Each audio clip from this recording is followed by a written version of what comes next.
तो इस क्वेश्चन में हमें शियर फोर्स और बेंडिंग मोमेंट कैलकुलेट करनी है ये वाले डायग्राम के लिए। तो यहाँ पे हमें एक कैंटिलीवर बीम है जिसका स्पैन 5 मीटर है और उसके ऊपर यूडीएल एक्ट कर रहा है सेंटर के स्पैन तक। तो इसके बस इसी इंफॉर्मेशन से हम इस डायग्राम को भी ड्रॉ कर सकते हैं। तो देखा जाए तो कैंटिलीवर आएगा तो कैसे आएगा, नॉर्मली कैंटिलीवर ऐसे आएगा और उसका स्पैन कितना बोला है 5 मीटर। तो ये हमारा हो गया टोटल 5 मीटर अप्रोक्सीमेटली और उसके सेंटर तक यूडीएल एक्ट कर रहा है। यहाँ पे क्या बोला है UDL 15 newton per mm, newton per metre. अब यहाँ पे न्यूटन पर मीटर है। Up to mid span from fixity, fixity मतलब क्या कि जहां से फिक्स हुआ है। तो देखो एग्जाम में क्या होता है, कई बार फिगर नहीं दी जाती, इसलिए मैं यहाँ पे बता रहा हूँ इसे बिना फिगर के कैसे ड्रॉ करें। तो फिक्सिटी यानी कि फिक्स, तो एक साइड से तो ये फिक्स नहीं होने वाला क्योंकि कैंटिलीवर है और ये बोल रहा है कि फिक्स से लेके मिड स्पैन तक है। ये फिक्स तो सिर्फ इसी साइड से, मतलब यहां से लेके मिड स्पैन मतलब स्पैन के सेंटर तक। तो अगर 5 मीटर स्पैन है तो उसका सेंटर क्या हुआ 2.5, इस वाले साइड से 2.5 और इस वाले साइड से भी 2.5। तो ये मीटर में 2.5 मीटर और 2.5 मीटर। तो कुछ इस प्रकार से जो है हम इसे बिना फिगर के भी ड्रॉ कर सकते हैं, क्योंकि ये बिना फिगर के ड्रॉ करते आना बहुत इंपॉर्टेंट होता है।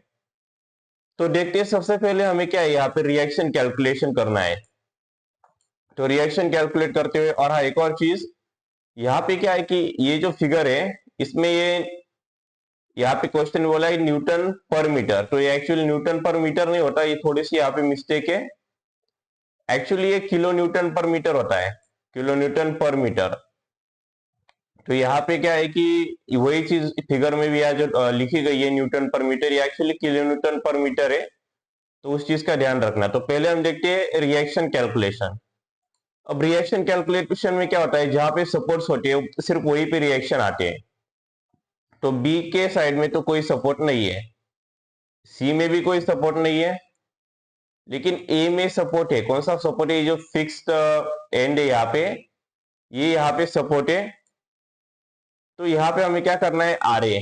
तो आर ए हमने यहाँ पे प्लस ले लिया क्योंकि अपवर्ड जा रहा है। तो रिएक्शन कैलकुलेशन के केस में क्या होता है कि जितने भी फोर्सेस होते हैं, जैसे यूडीएल हो गया या फिर कोई अपवर्ड फोर्स जा रहा है, कोई डाउनवर्ड लोड ऐड कर रहा है, तो इन सभी को ऐड करना होता है। जैसे आर ए ऊपर जा रहा है, तो अगर कोई फोर्स ऊपर जाता है तो उसे पॉजिटिव कहते हैं, और अगर कोई फोर्स लेट से नीचे जा रहा है तो उसे निगेटिव कहते हैं। तो यहाँ पे यूडीएल कैसे ऐड कर रहा है, तो दिखने पे तो अपवर्ड ऐड कर रहा है, लेकिन ये ऊपर से नीचे जा रहा है। तो ये ऐसे नीचे जब जाएगा तो क्या ऐड करेगा, डाउनवर्ड ऐड करेगा। तो इसलिए हमें इसे माइनस में लेना है, तो -50। और यूडीएल एक पॉइंट लोड नहीं होता, उसे पॉइंट लोड में कन्वर्ट करना पड़ता है। तो यूडीएल को पॉइंट लोड में कैसे कन्वर्ट करते हैं, तो जो भी इंटेंसिटी ऑफ यूडीएल होती है, इंटेंसिटी ऑफ यूडीएल जो कि हमारे केस में 15 इंटू उसकी लेंथ, उसकी लेंथ क्या है यहाँ पे 2.5, तो 15 इंटू 2.5, तो यहाँ पे टोटल -22.5 आ जाएगा अगर कैलकुलेटर पे करोगे तो डायरेक्टली भी लिख सकते हो या फिर ऐसे भी ब्रैकेट में भी लिख सकते हो, इक्वल टू 0। तो सॉरी एक्चुअली 37.5 आएगा। तो देखते हैं 15 इंटू 2.5 तो 37.5। तो ये माइनस में -30 आ रही है, -37.5 इक्वल टू 0। यानी आर ए क्या हो जाएगा हमारा, आर ए यहाँ पे 37.5 पॉजिटिव सॉरी निगेटिव है, तो राइट साइड में जानते हो क्या हो जाएगा, यहाँ पे 0 के साइड में जाते हो पॉजिटिव हो जाएगा। तो हमें यहाँ पे मिल जाता है आर ए। अभी नेक्स्ट हमें क्या कैलकुलेट करना है, शियर फोर्स कैलकुलेशन। तो पहले हम रिएक्शन कैलकुलेट करते हैं और फिर शियर फोर्स पे जाते हैं। तो शियर फोर्स में क्या है, हमें 3 पॉइंट से यहाँ पे पॉइंट ए, पॉइंट बी और जहां पे यूडीएल एंड हो रहा है वो हो रहा है हमारा पॉइंट सी। तो हमें यहाँ पे तीनों पॉइंट पे फोर्सेस जो है शियर फोर्स कैलकुलेट करने हैं। तो पहले हम शुरुआत करेंगे पॉइंट ए से।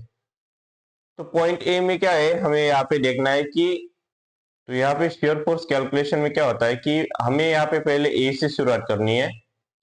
तो ए में क्या होगा कि हम इसे 2 पार्ट में डिवाइड कर देंगे, लेफ्ट में और राइट में। तो ए के लेफ्ट में तो कोई नहीं, यानी कि एल में कोई भी फोर्स नहीं है। ए के लेफ्ट में, तो इसे हम एल को क्या बोलेंगे, 0 बोलेंगे, और हर बार वो 0 ही होता है मेजोरिटी ऑफ द टाइम।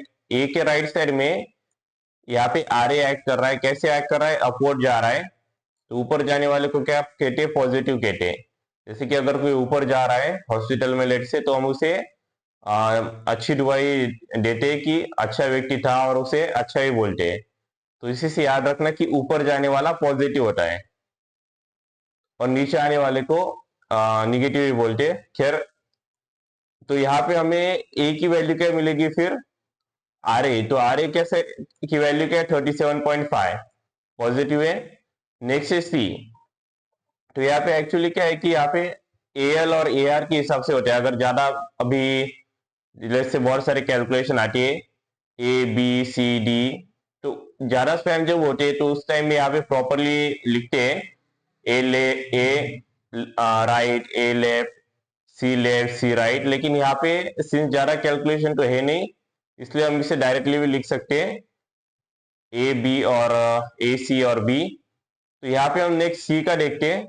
तो सी के केस में क्या है कि अगर इसे हम दो भाग में डिवाइड कर दे, यहाँ पे लेफ्ट में और यहाँ पे राइट में, तो यहाँ पे क्या होगा कि ये जो यूडीएल जो आ रहा है, ये हम लेफ्ट साइड में ही कंसिडर करेंगे। ऐसा नहीं करेंगे कि आधा यूडीएल यहाँ पे और आधा यूडीएल यहाँ पे, ऐसा हम नहीं करेंगे। उसका रीजन क्या है, यूडीएल जहाँ एक लोड है और वो लोड हमें पहले उसे पॉइंट लोड में कन्वर्ट करना पड़ेगा। तो पॉइंट लोड में कितना आएगा, 15 इंटू, अगर देखेंगे 15 इंटू 2.5 जो कि 37.5 आएगा माइनस में। तो होगा क्या, ये जो लोड आएगा ये डायरेक्टली लेफ्ट साइड में ही जाएगा, सी एल में जाएगा, यानी कि सी लेफ्ट में, सी राइट में तो कोई लोड नहीं आएगा फिर, क्योंकि अगर मान लो यहाँ पे यूडीएल नहीं है सी के राइट साइड में, तो कोई लोड भी नहीं है। तो इसी कारण से सी के राइट साइड में तो कोई लोड नहीं आएगा, इसलिए सी राइट हमारा यानी सी आर हमारा हो जाएगा 0। लेकिन सी के लेफ्ट में क्या लोड एक्ट कर रहे हैं, यहाँ पे आर ए भी आ रहा है और ये जो यूडीएल जो है वो भी आ रहा है 15 इंटू 2.5, जो कि हमारा 37.5 होगा। अगर इसे हम करेंगे भी कि आर ए हमारा पॉजिटिव है 37.5, उससे हमने माइनस किया इन ब्रैकेट, क्योंकि यूडीएल डाउनलोड एक्ट कर रहा है, तो 15 इंटू 2.5 ब्रैकेट कंप्लीट एंटर करेंगे। जैसे इसे एंटर करते वैल्यू 0 आएगी, यानी कि सी की वैल्यू हमारी क्या हो गई, 0। बी की वैल्यू 0 ही रहेगी, क्योंकि बी के अगर हम देखेंगे लेफ्ट में और राइट में कोई भी लोड एक्ट नहीं कर रहा है। यहाँ पे अगर देखोगे इस सी टू बी के डिस्टेंस बीच में, तो कोई भी लोड एक्ट नहीं कर रहा और सी की वैल्यू तो ऑलरेडी 0 है, तो इसलिए बी की वैल्यू हमारी 0 हो जाती है। तो ये हमारी शियर फोर्स हो गई। और हमें डायग्राम भी ड्रॉ करनी है इसकी। डायग्राम, शियर फोर्स डायग्राम को 1 मार्क्स होता है और बेंडिंग मोमेंट डायग्राम को भी 1 मार्क्स होता है। तो हम पहले इसे बेंडिंग मोमेंट देख लेते हैं, फिर डायग्राम ड्रॉ करेंगे।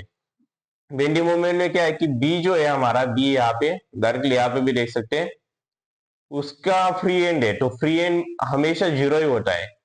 और सी के ऊपर कोई लोड एक्ट नहीं कर रहा, क्यों, क्योंकि अगर हम देखेंगे यहाँ पे बी से लेके सी के बीच में तो कोई लोड नहीं है, इसी कारण से सी की वैल्यू 0 हो जाती है।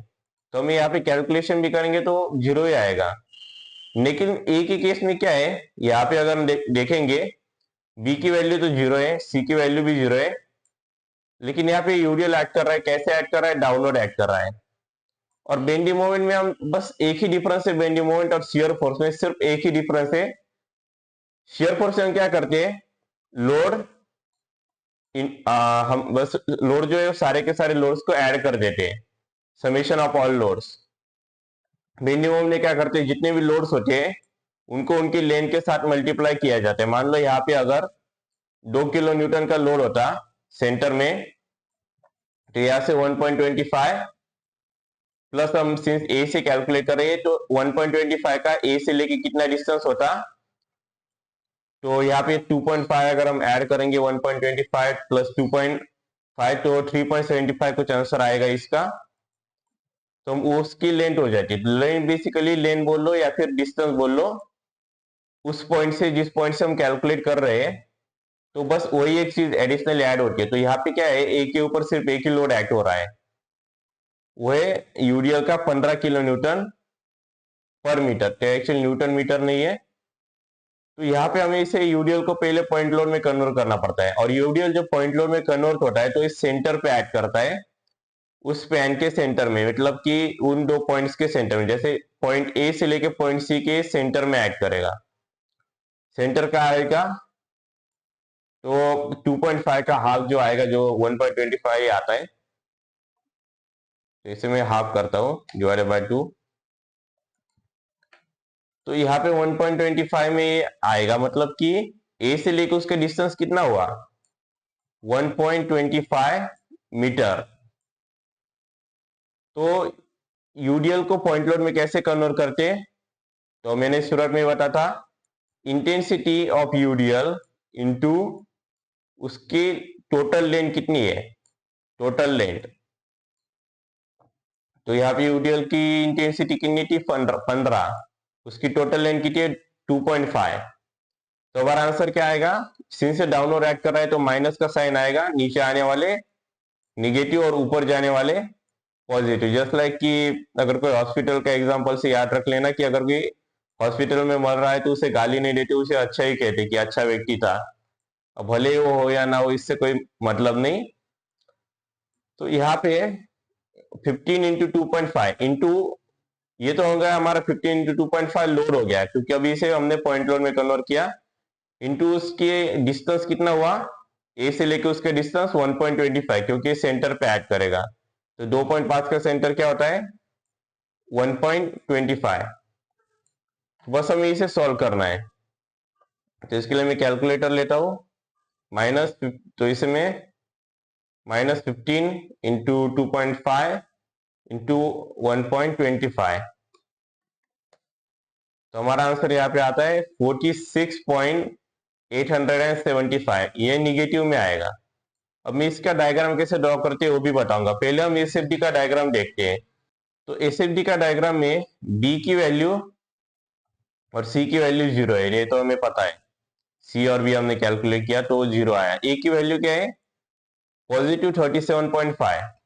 तो अगर कोई वैल्यू लेट से यहाँ पे ऊपर जाता है तो यहाँ पे अगेन वही चीज, ऊपर जाने, ऊपर की वैल्यू क्या, पॉजिटिव, नीचे वाले क्या, निगेटिव। तो नीचे अगर निगेटिव वैल्यू आए तो वो नीचे जाएगी, पॉजिटिव वैल्यू आए तो ऊपर आएगी। तो ए की वैल्यू 37.5 आई है, तो हम इसे रैंडमली यहाँ पे ऊपर कहीं पे भी लिख देंगे, पॉइंट देके यहाँ पे लिखेंगे 37.5, और बस इसे जो है स्ट्रेट लाइन से कनेक्ट कर, स्ट्रेट लाइन से एक लाइन हम ड्रॉ करेंगे 37.5 सर्टेन हाइट की अप्रोक्सीमेटली। और अगर ये यूडीएल होता है तो उस केस में स्ट्रेट इंक्लाइन लाइन आती है एसएफडी के लिए। अगर यूडीएल नहीं होता तो स्ट्रेट लाइन आती है। मान लो यहाँ पे हमने ऐसे कुछ वैल्यू आई हमारी, फॉर एग्जांपल लेट्स से यहाँ पे हमारी 5 value I, let's say 50 value I for example, और यहाँ पे 10 आई। यहाँ पे ये पॉइंट ए था और ये पॉइंट सी था। तो ए पे 50 आई तो हमने एक लाइन ड्रॉ कर दी अप्रोक्सीमेटली, और फिर उसे स्ट्रेट लाइन को कैरी फॉरवर्ड किया। तो अगर यूडीएल नहीं है तो स्ट्रेट लाइन आएगी, और अगर यूडीएल है तो ऐसे इस प्रकार की इंक्लाइन लाइन आएगी कनेक्ट करने के लिए। तो अगर ये 0 की जगह यहाँ पे अगर हमारे से 5 भी होता तो ये इस प्रकार से ऐसे कनेक्ट होता है यहाँ पे। इसे मैं थोड़ा सा दिखाने का ट्राई भी करता हूँ, ये कुछ इस प्रकार से इंक्लाइन कनेक्ट होता है। अगर यहाँ पे 5 वैल्यू भी होती, ये नेसेसरी नहीं है कि अगर 0 आएगा तो सॉरी यूडीएल आएगा तो वैल्यू 0 ही रहेगी। तो यहाँ पे सिंस वैल्यू 0 है तो हम इसे डायरेक्टली 0 के पॉइंट पे कनेक्ट कर देंगे। तो यहाँ पे एक पॉइंट और यहाँ पे एक पॉइंट, तो इन दोनों को हम कनेक्ट करेंगे इंक्लाइन लाइन से। तो यहाँ पे क्या है, ये पॉजिटिव का यहाँ पे इसके अंदर लिख देना पॉजिटिव, क्यों, क्योंकि हमारी वैल्यू पॉजिटिव है और इसलिए हमने इसे ऊपर लिखा है। तो ये हमारा एसएफडी होता है, इसको 1 मार्क्स होता है। नेक्स्ट है हमारा बीएमडी। तो अभी बीएमडी के केस में क्या है कि यहाँ पे बी और सी 0 है, तो अगेन वही चीज सेम सिनेरियो होगा, सी की वैल्यू 0, बी की वैल्यू 0, ए की वैल्यू क्या है -46.875 किलो न्यूटन मीटर। तो ये माइनस में है, इसलिए क्या जाएगा, नीचे जाएगा। अगर ये पॉजिटिव में होता, बेंडिंग मोमेंट भी कई बार पॉजिटिव हो जाती है तो वो ऊपर रख के साइड में आती है, लेकिन इस केस में निगेटिव है तो कोई इशू नहीं है, इसे नीचे ड्रॉ करेंगे।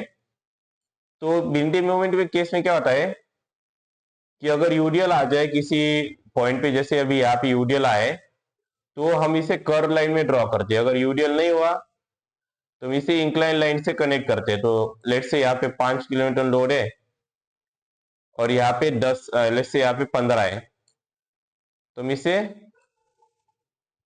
ऐसे कनेक्ट करेंगे इंक्लाइन लाइन से।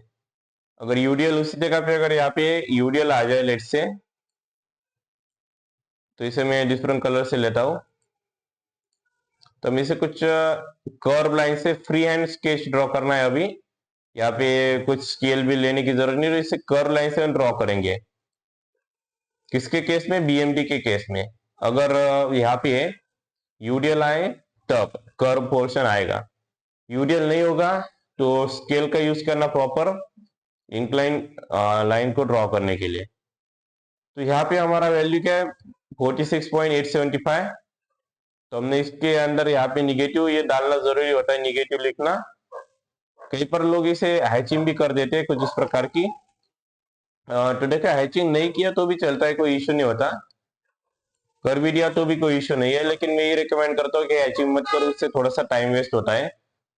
तो हमारा आंसर क्या है 46.875। तो कैसे ऐड कर रहा है, नीचे जा रहा है तो हमने सर्टन हाइट तक की एक लाइन ड्रॉ कर दी और इसे कर्व पोर्शन से कनेक्ट कर दिया। तो ये हमारा सी से हमने इसे कनेक्ट किया, बी से कनेक्ट करने की जरूरत नहीं क्योंकि सी टू बी की दोनों की वैल्यू 0 ही है। तो इस प्रकार से हमने इस क्वेश्चन को सॉल्व कर लिया। और हाँ, जाने से पहले चैनल को सब्सक्राइब, वीडियो को लाइक और शेयर जरूर कर देना। Thank you for watching and see you in the next one.